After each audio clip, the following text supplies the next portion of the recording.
En tout cas, le plaisir est pour moi d'être parmi vous ce matin. Alors, j'ai plaisir à retrouver pas mal de visages que je n'avais pas vus depuis longtemps. Jean-Pierre, ça va?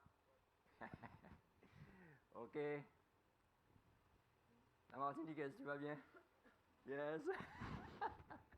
La Guadeloupéenne qui étudie en Martinique. C'est mieux comme ça. All right. OK. Je vois encore d'autres visages. Monalienne, Sainte-Rosienne, habitant Monalo. Bon, il faut beaucoup de précision ce matin. OK.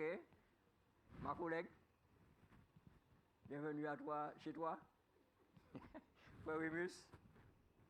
Et je salue tout un chacun. Le Seigneur est bon et l'agenda du Seigneur est son agenda.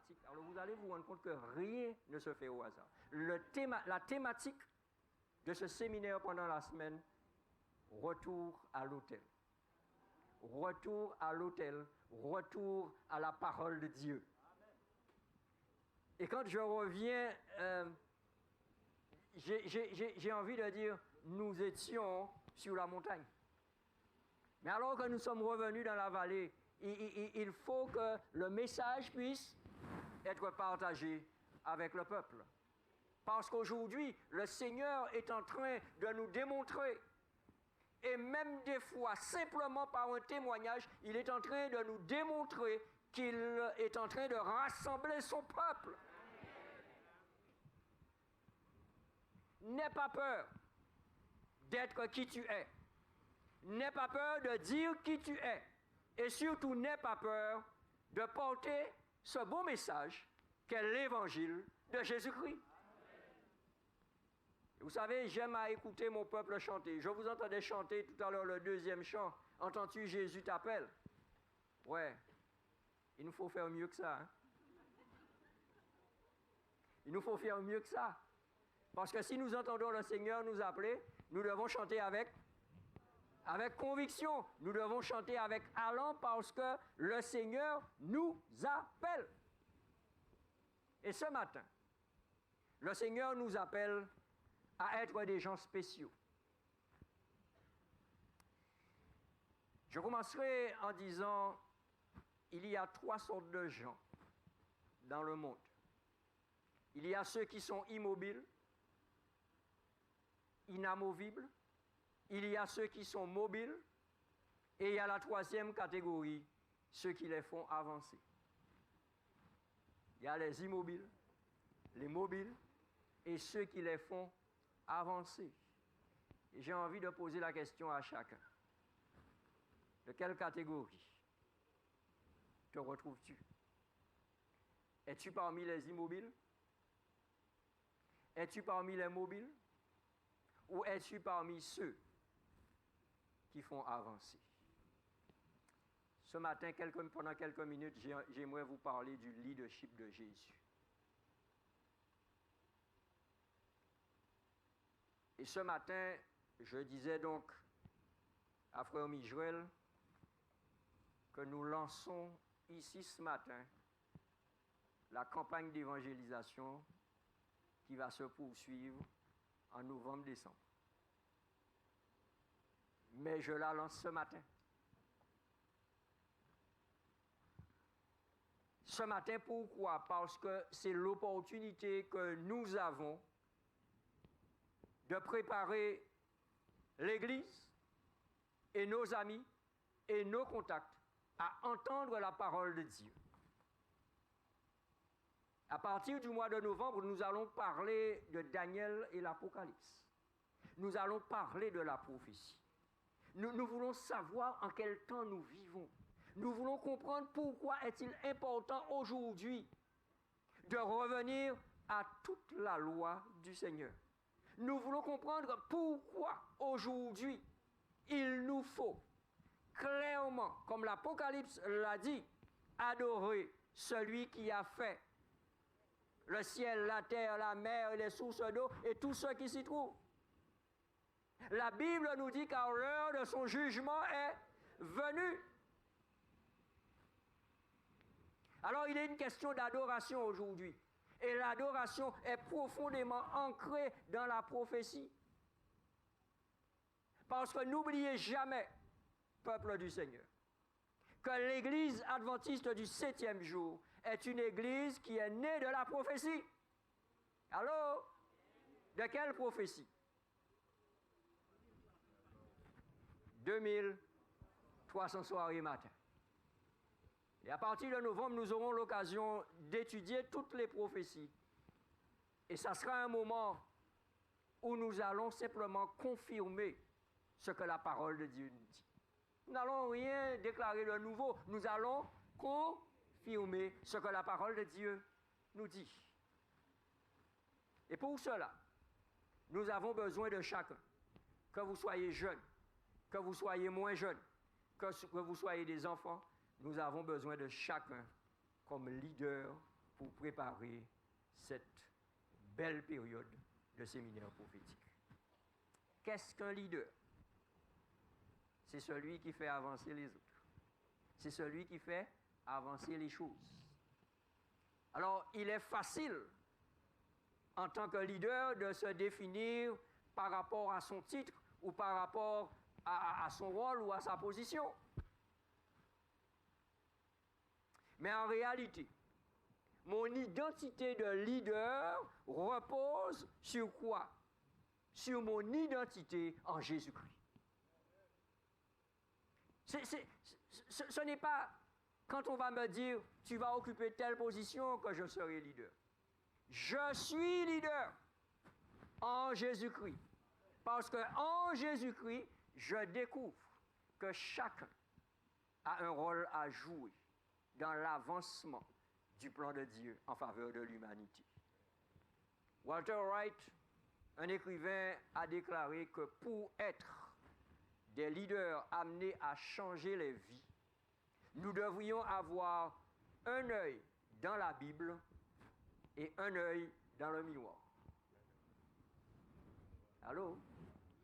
Un œil dans la Bible et un œil dans le miroir. Ça vous parle? Miroir, mon beau miroir.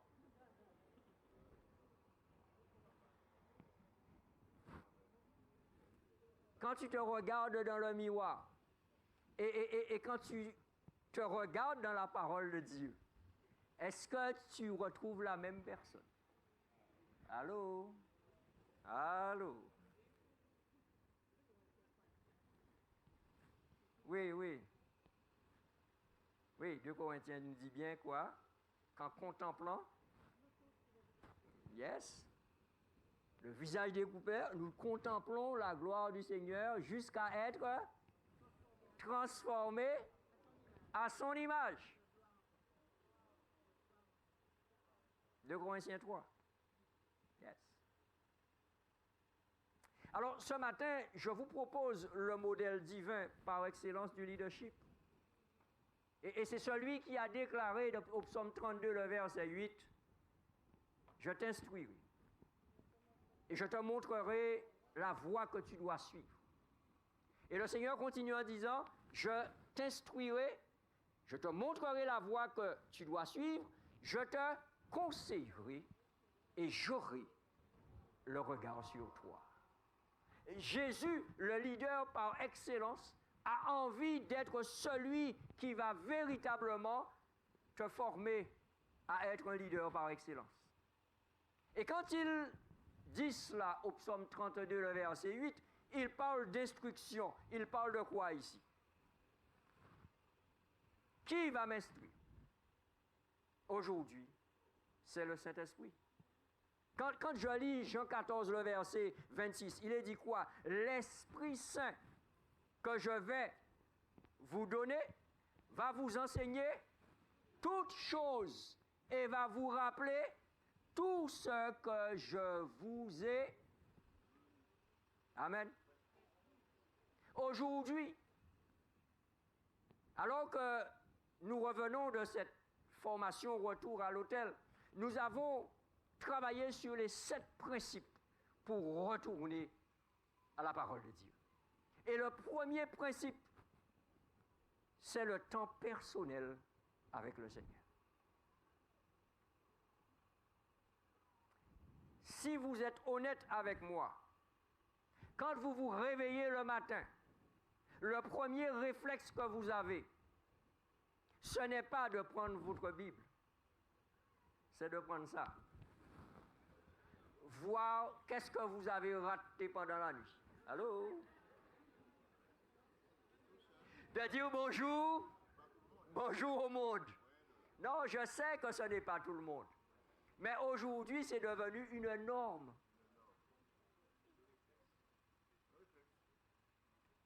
Et si nous voulons retourner à la parole de Dieu, il faudrait que la première chose que nos yeux rencontrent, à part la personne qui a dormi avec nous dans le même lit, la première chose que nos yeux doivent rencontrer, c'est la parole de Dieu. Et c'est aussi la dernière chose que nous devons rencontrer avant d'aller au lit. C'est la parole de Dieu. Quelle dernière image ai-je avant de m'endormir? L'image du film où c'est marqué fin? Ou alors la parole de Dieu qui se révèle à moi et qui me dit, je suis avec toi. Même quand tu vas t'endormir, je serai avec toi. Alors le Saint-Esprit doit m'enseigner instruction, direction, puisque le Seigneur me dit que je vais faire quoi?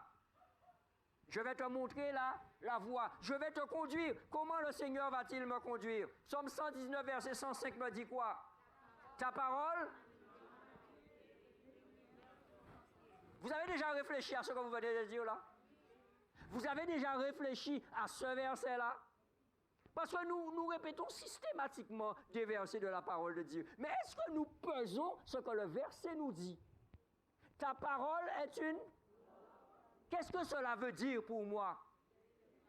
Que sans la parole de Dieu, je suis dans les ténèbres. Alors, donc quand je me réveille le matin et que la première chose c'est de prendre ce petit objet, la nuit n'est pas finie pour moi. Hein. Je suis toujours dans les ténèbres. Allô? Et vous savez que ce truc-là a une certaine force. C'est que lorsque vous l'avez ouvert, 2 heures après, toujours dedans. Toujours dedans. Allô? Alors, certains vont me dire, oui, mais il y a ma Bible dedans. Prends ça. Prends-ta là, prends-ta là. Prends-ta là. T'as là pas fait ni pip pip, toum, toum, toum. Ou pas attendre toum, toum, toum. Vous savez de quoi je parle? Message, message. Les notifications de la parole de Dieu sont écrites là et je peux les recevoir et je peux surtout recevoir la direction pour ma vie. Ta parole est une lampe et une lumière. Sans la parole de Dieu, je suis dans l'obscurité. Et vous savez c'est quoi l'obscurité? Chaque fois que je dis cela, je me rappelle toujours de ma nièce. Nous étions à Trinidad. Elle était venue apprendre l'anglais pendant que j'étudiais. Et un jour, elle m'a dit, tonton, mais c'est quoi l'obscurité? J'ai dit, ah Lolo, tu sais, c'est pas compliqué.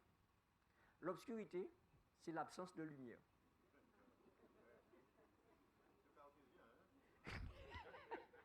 15 ans plus tard, chaque fois que j'ai ma nièce au téléphone, il faut qu'elle me fasse référence. Tonton, tu te rappelles quand on était à Trinidad? Tu n'as pas encore changé ta définition de l'obscurité? Non, elle ne peut pas changer. Parce que vous savez que c'est la vérité. L'obscurité existe quand il y a absence de lumière. Donc si je suis dans la lumière du Seigneur, est-ce que je serai dans l'obscurité? C'est ce que le Seigneur voudrait. C'est ce qu'il veut pour chacun. Que nous soyons conduits par sa parole. Et mes amis, j'ai fait une expérience. Ne soyez pas choqués par ce que je vous dis. Hein. Vous allez me dire, pasteur, tu es pasteur. Pendant la semaine où nous étions aux États-Unis, alors que nous étions en train d'étudier les 7 principes pour retourner à l'hôtel. Le premier soir, après le premier principe, j'ai dit, Seigneur, je vais te mettre au test. Demain matin, Seigneur, tu me réveilles. Peu importe l'heure à laquelle tu me réveilles et tu vas me dire ce que tu as à me dire pour la journée. Alors, je dois vous dire que nous commencions à 8 heures et nous finissions vers 20 heures. Pas de pause, c'était juste pour manger. Mais la formation était tellement bien faite, c'était théorie et pratique, personne ne voyait passer l'heure. Et le soir, je suis allé me coucher, il devait être 23 heures quelque chose. Oui, parce que quand tu as reçu tout ce trésor pendant toute la journée, tu veux encore d'autres. Donc tu vas te plonger encore dans la Bible, tu vas encore chercher, tu vas 23 heures. J'ai dit non, mais il faut aller se coucher quand même. Et j'ai dit, Seigneur, tu me réveilles. Parce que je suis sûr que tu as quelque chose à me dire. Mes amis, je suis allé me coucher 2 heures du matin. 2 heures du matin, mon sommeil se coupe. Alors, je suis allongé sur le lit, je dis, Seigneur, mais non, c'est pas toi qui m'as appelé, il est trop tôt. C'est pas toi qui m'as appelé, il est trop tôt, Seigneur. Alors, je vais dormir encore un petit peu, et tu vas me réveiller si c'est toi.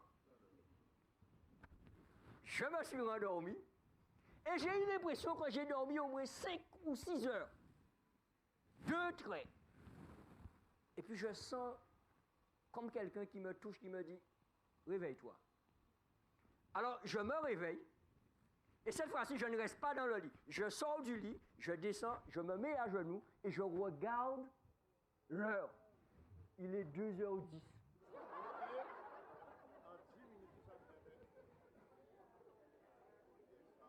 Vous n'allez pas me croire, il est 2h10. J'ai dit, Seigneur, tu es sérieux? Alors, je me suis mis à genoux, j'ai prié, j'ai dit, Seigneur, maintenant, je vais continuer à lire, à faire ma lecture quotidienne. Je suis en train de lire le livre de Daniel. Je dis, je vais faire ma lecture et je veux que tu me parles là, parce que tu es en train de m'emmener dans des dimensions là où... Et puis je termine ma prière, j'ouvre le livre, je lis. Je connais Daniel et l'Apocalypse. Et je tombe sur un verset. Le Seigneur me dit, c'est ça. Je dis, c'est pas ça. Il m'a dit, relis. J'ai relu le verset 5 fois. Et le Seigneur m'a dit, voilà, il y a ça.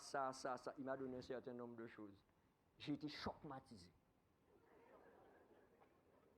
Pourquoi? Parce que je dis, mais quel est le rapport de ce verset-là que tu me donnes avec cette situation-là que j'ai avec telle personne? Je ne vois pas le rapport. Alors, je me remets à genoux, je dis, Seigneur, mais qu'est-ce que tu veux me dire? Il me dit, écoute, il faut tourner la page. Je dis, mais Seigneur, j'ai déjà tout fait. Je suis déjà allé, j'ai déjà fait la démarche. C'est la personne qui ne rentre pas en vitesse. Qu'est-ce que tu veux que je fasse? Il m'a dit, maintenant, tu tournes la page. Alors je dis, Seigneur, mais qu'est-ce que tu veux me dire quand tu me dis tu tournes la page? Et en fait, le Seigneur me répond avec un autre verset. Il faut passer à autre chose. Vous savez quoi? Je me suis mis à genoux, j'ai prié. J'ai dit merci Seigneur. Je n'ai pas tout compris, mais le si peu que j'ai compris, je te dis merci. Je me suis levé, j'ai pensé à la personne sans aucune... Rien. J'ai été libéré. Et quand j'ai regardé l'heure entre 2h10, il était déjà 5h. J'ai dit, Seigneur, bon, c'est pas la peine que j'aille me coucher, parce que vous savez, tous les matins, j'envoie des versets à un certain nombre de personnes, donc ça prend à peu près 1 heure. J'ai dit, c'est pas la peine de me coucher. J'ai dit, mais Seigneur, maintenant tu vas me donner l'énergie pour tenir toute la journée. Mes amis, j'ai passé toute la journée, mais une journée extraordinaire. Et ça a été comme cela pendant les 7 jours où j'étais en Géorgie. Et à partir du 2e jour, j'ai commencé à partager avec mon épouse. Le matin, je la réveillais, on prenait le verset, on échangeait, on priait. Et à la fin, elle m'a dit, « Waouh, mais quand tu vas rentrer, on n'arrête pas ça. Hein? » Parce que c'est enrichissant.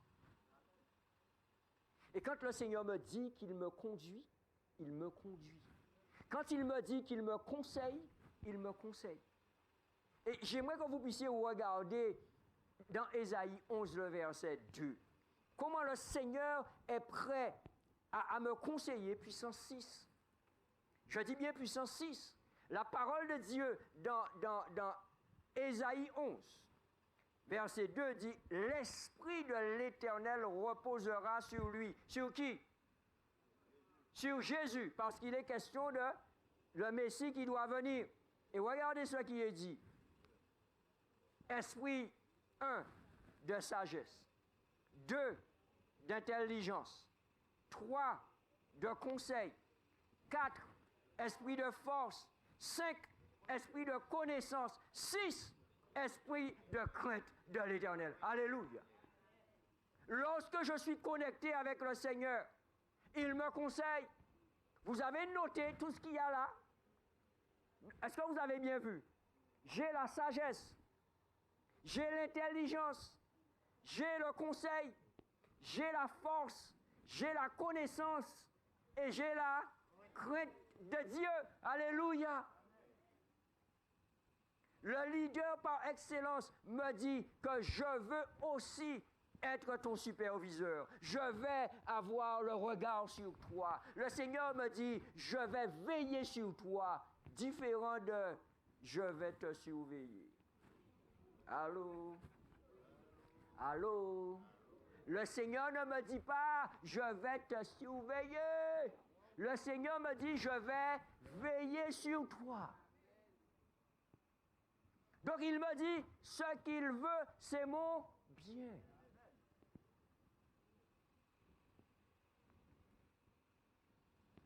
Et mes amis, quand j'entre dans la bienveillance de Dieu, je peux dire comme le psalmiste, qui déclare au psaume 139 et au verset 5, il dit, tu m'entoures par devant et par derrière.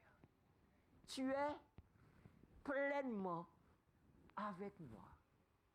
Vous connaissez ce texte du psalmiste au psaume 139? OK. Et il dit surtout, ta main est sur moi. Alléluia. Qui c'est qui veut avoir la main du Seigneur sur lui ou sur elle en permanence? Alléluia. Parce que lorsque la main du Seigneur est sur moi, je suis en sécurité. Et mes amis, l'objectif de Jésus, c'est d'être avec toi et de t'accompagner. Et ce matin, j'aimerais simplement que vous puissiez voir comment Jésus, le leader par excellence, comment il va bouleverser le monde avec un petit groupe. Avec quoi j'ai dit? Un petit groupe. Et c'est quoi ce petit groupe? Les disciples. Jésus va former un petit groupe. Et c'est ce que nous proposons à l'église de Chauvel. Que nous puissions, à partir de maintenant, avoir des petits groupes. Mais avoir des petits groupes avec la philosophie et la méthodologie de Jésus. Comment Jésus fait? Comment met-il en place ce petit groupe? Dans Luc 6. Regardez avec moi dans Luc 6. Alors, c'est extraordinaire de noter que nous avons tout dans la parole de Dieu et quelquefois nous allons chercher dans toutes sortes de livres spécialistes, etc., alors que tout est là.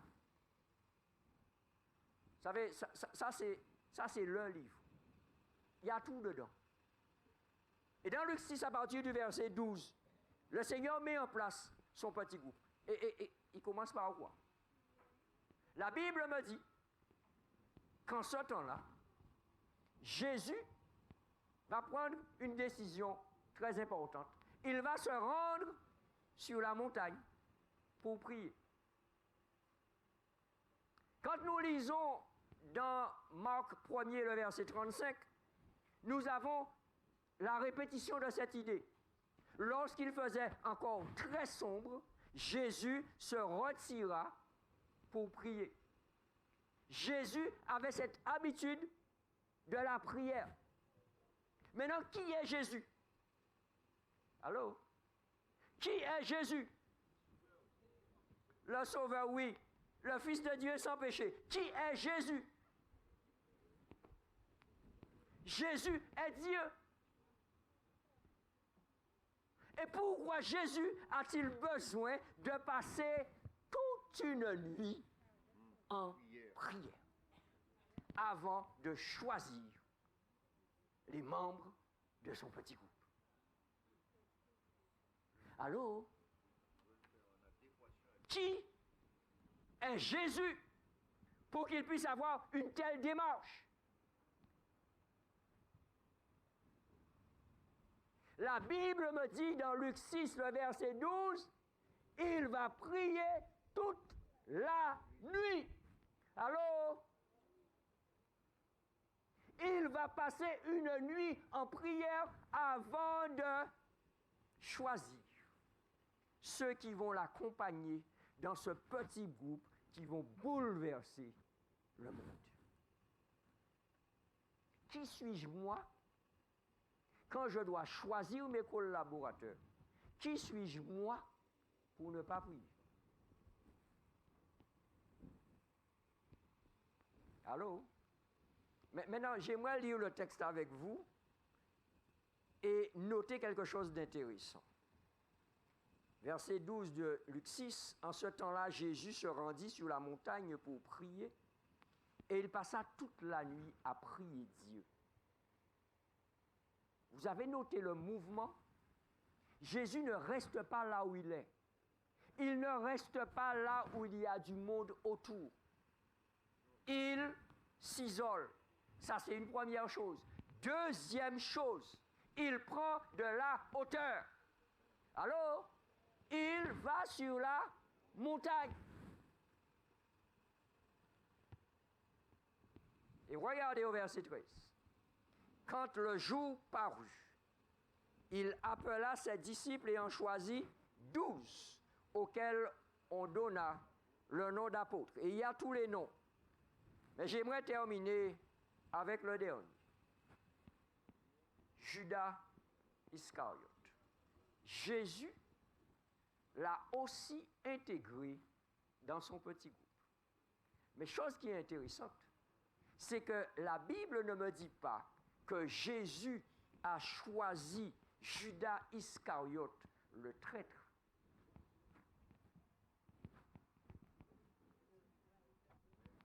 La Bible me dit, Jésus a choisi Judas qui devint. Je ne sais pas si vous voyez où est-ce que je veux en venir. Il y a toujours une réponse à l'appel.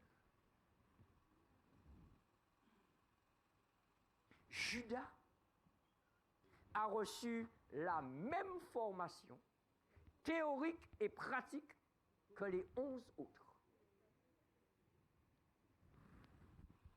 Par contre, quand nous étudions la parole de Dieu, vous allez retrouver à certaines instances des notifications de la Bible qui nous font croire avec certitude que Judas n'est jamais entré dans la transformation avec Jésus-Christ.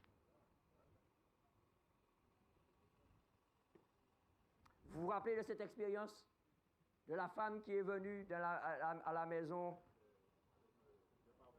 avec... Oui? Cette offrande que cette femme fait, lui, il s'arrête à la valeur pécuniaire, alors que Jésus s'arrête à la valeur symbolique de cette offrande. Il n'a pas subi la transformation de cœur. Et il y a un autre élément qui va faire la différence à la fin. C'est lorsqu'il va croire qu'en mettant Jésus au pied du mur, que Jésus va entrer dans son plan à lui, Judas. C'est lorsqu'il décide de le trahir pour 30 pièces d'argent. Oui, Pécadi. La preuve, c'est que lorsqu'il a vraiment compris, cet argent n'avait plus aucune valeur pour lui. Parce qu'il n'a pas été transformé. Cela veut dire que je peux prier, le Seigneur peut me donner les personnes avec qui je vais travailler, mais ça va être encore le choix des individus lors du processus de répondre ou non à l'appel du Saint-Esprit et à se laisser conduire par le Seigneur. Et vous voyez dans cette dynamique Je le répète, ce petit groupe commence par la prière. Jésus prend le temps de passer une nuit à prier. Il choisit les 12 et à partir de ce moment-là, il les appelle. Et une fois qu'on répond à l'appel, il met en place la formation. Et dans ce petit groupe, on va recevoir une formation théorique et pratique.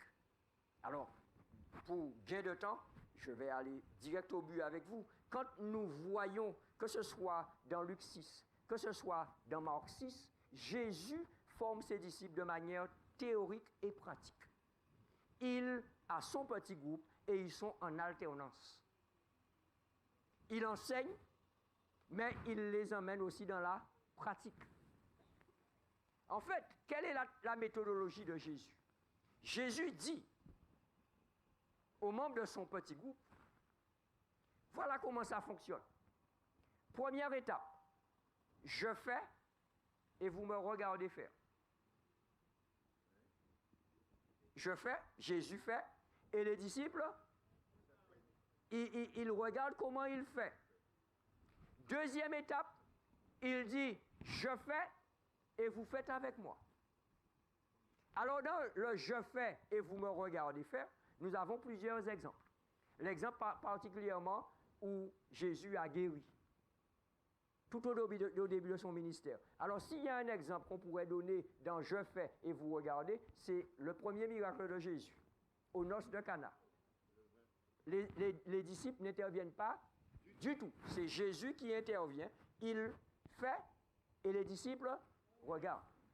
Deuxième étape, Jésus dit, je fais et vous faites avec moi. Multiplication des pains. Vous vous rappelez? Jésus leur dit à un certain moment, donnez-leur vous-même à manger. Ils vont se débrouiller, ils vont revenir et Jésus va poser la question, vous avez combien de pains? 5 pains, 2 poissons. Jésus dit maintenant, je vais faire avec vous. Et Jésus est dans maintenant la troisième phase. Donc dans la deuxième phase, il dit, je fais, vous faites. Et ensuite, je reprends, il ne faut pas que ce mélange. 1, je fais, vous regardez. 2, je fais avec vous. D'accord? Et le troisième, vous faites et je fais avec vous. Et c'est toujours dans le même chapitre où Jésus va multiplier. Ils vont ramener le pain et Jésus va multiplier et va nourrir 5000 hommes sans compter. D'accord. La quatrième phase, c'est vous faites et je regarde. Je regarde. C'est quand Jésus les a envoyés 2 à 2 avec le pouvoir et l'autorité de guérir, de chasser les démons, etc. Et la dernière phase, c'est la phase où Jésus leur dit dans Matthieu 28, maintenant, allez. Et ce que j'ai fait avec vous, faites-le maintenant avec les autres. Et c'est là qu'on voit que le petit groupe va se multiplier. Tout ça pour vous dire quoi? Que lorsque Jésus met en place un petit groupe et qu'il forme le petit groupe, ce n'est pas pour que le petit groupe devienne un club.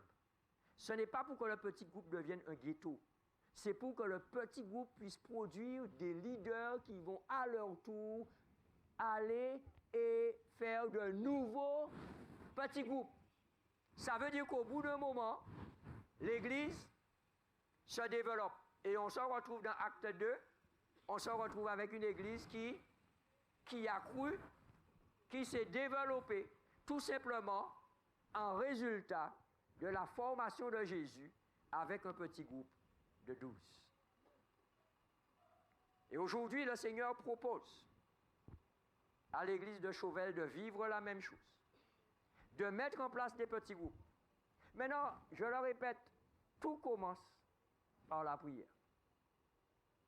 Tout commence par la prière.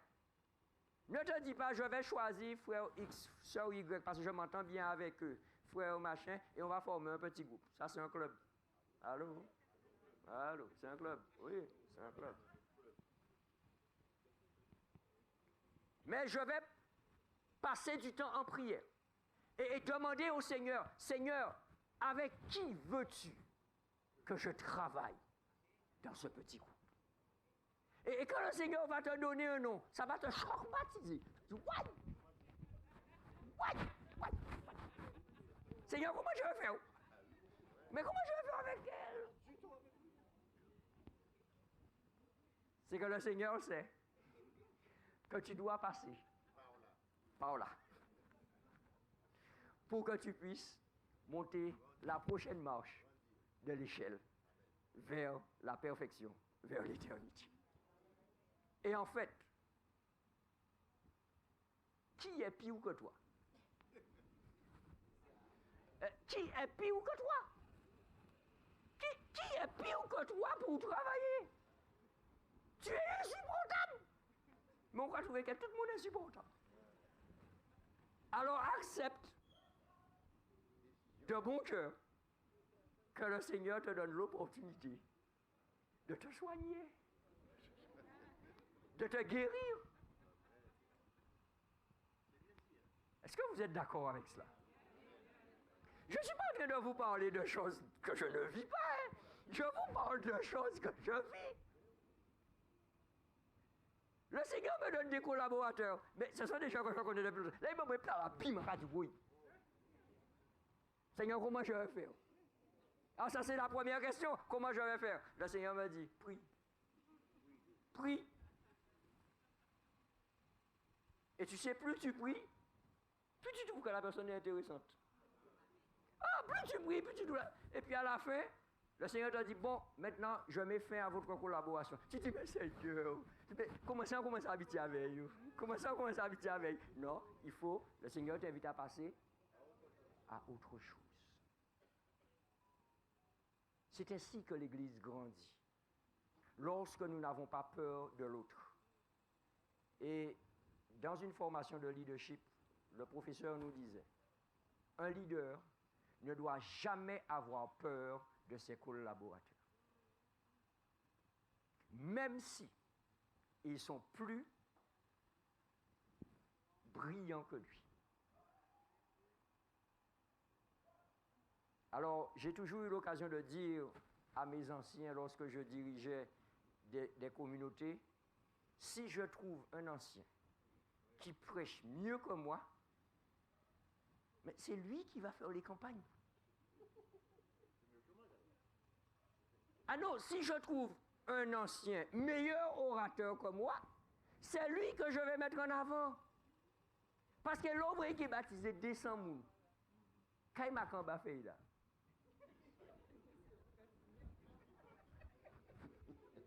Quand il m'a en bas fait là, pasteur Retel là. Yes? Entre-temps, ça veut dire quoi? Ça veut dire que l'orateur aura gagné en estime de soi. Il aura apprécié qu'on lui fasse confiance. Il va continuer à développer ses capacités. Et moi, je continue à développer mon leadership. Si je trouve quelqu'un qui est meilleur que moi en administration, ben, je m'appuie sur cette personne. Je ne sais pas comment ça se passe chez vous, mais chez moi, en termes de comptabilité, d'accord? Mon épouse n'est pas trop... Non, elle n'est pas trop forte. Non, il n'est pas fort même. Quand je parle de comptabilité, je veux dire gérer l'argent. Il n'est pas fort même. Ah, sous l'argent, des mains bannies. Est-ce qu'elle n'est pas là? Elle est dans la salle. Mais oui, mais c'est parce qu'elle est dans la salle que je dis ça avec force. Et je sais que je vais bien manger à midi.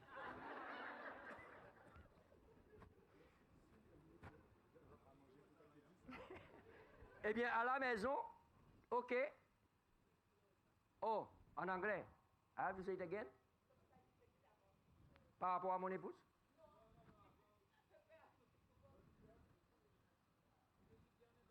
Oh, I was saying that the leader must not be afraid of his collaborators, even if they are more skilled than him. He must accompany them, build their leadership, and empower them so that they may be fruitful, and once they're fruitful, the leader is fruitful. Yes. J'ai répété simplement ce que je vous ai dit. Je vous disais donc que, ouais, les Anglais me font ça. Mais c'est exactement ce que... Mais pas avec les mêmes mots.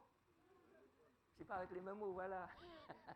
Donc, quand on arrive à ce niveau-là, ben, quand il s'agit de gérer, etc., à la maison, je gère. Par contre, en termes d'archivage, de rangement, oui, moi, tous mes affaires sont bien rangées. Mais un petit peu partout. Mais c'est bien rangé. Parce que quand je veux mes affaires, je les trouve. D'accord? Mais mon épouse, elle va avoir un carton classé pour ça, finance, banque, maison, en fait, tout bien rangé.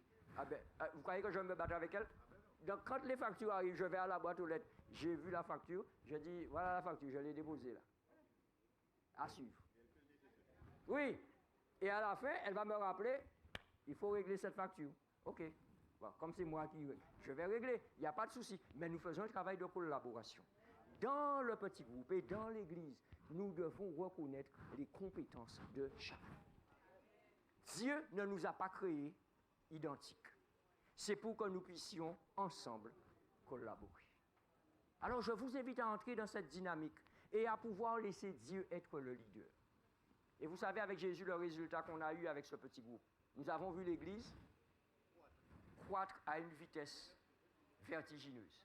Nous louons le Seigneur pour cela. Et nous proposons que l'Église, au niveau de l'Église de Chauvel, que vous puissiez mettre en place les mêmes choses. Mais je répète, d'abord là, laissons le Seigneur mettre en place les choses. Des leaders, il y a différents types. Il y a des leaders qui sont innés, c'est-à-dire ils ont ça, ils sont nés avec. Il y a d'autres qui le deviennent, et puis il y a d'autres, c'est aussi avec l'entraînement. Mais vous allez noter une chose, c'est que tous sont invités à participer à l'avancement de l'œuvre du Seigneur. Et ce matin, je voudrais terminer avec le frère Mijoël sur cet aspect où nous avons préparé un petit feuillet, d'accord, pour vous rappeler en gros c'est quoi un leader. C'est-à-dire que lorsque vous allez prier aussi en connaissance des éléments que vous avez ici et demandez au Seigneur, dans votre prière, Seigneur, qu'est-ce que tu attends de moi? Et je vous lance le défi ce matin. Tant que le Seigneur ne vous a pas répondu, priez. Parce que le Seigneur attend de chacun d'entre nous quelque chose de spécial. Maintenant, je ne vous invite pas forcément tout de suite aujourd'hui, parce que je reviendrai là-dessus, à faire l'expérience que j'ai faite, de demander au Seigneur de vous réveiller quand il va le désirer, qu'il va vous parler. Mais les plus courageux, vous pouvez faire l'expérience dès ce soir. Hein. En allant vous coucher, dites au Seigneur, Seigneur, demain matin, réveille-moi, si tu as quelque chose à me dire. Et fais-moi savoir que c'est toi. Et vous allez vous rendre compte que cette expérience est extraordinaire. Retour à l'autel, retour à la parole de Dieu, retour à Dieu lui-même, pour que nous puissions retourner à nous-mêmes, selon ce que le Seigneur veut que nous soyons. C'est là ma prière pour chacun d'entre nous ce matin. Que nous puissions nous laisser emporter par le leadership de Jésus et que nous puissions être véritablement ceux qui vont faire la différence dans ces temps troublés où nous sommes aujourd'hui. Aujourd'hui, on ne sait plus où poser les pieds, mais la parole de Dieu est notre guide et c'est elle qui va nous accompagner pas à pas jusqu'aux portes de l'éternité. Et là, le Seigneur nous accueillera les bras ouverts et nous allons entrer dans sa félicité éternelle. C'est là ma prière pour chacun d'entre nous. Que le Seigneur nous bénisse en ce sens.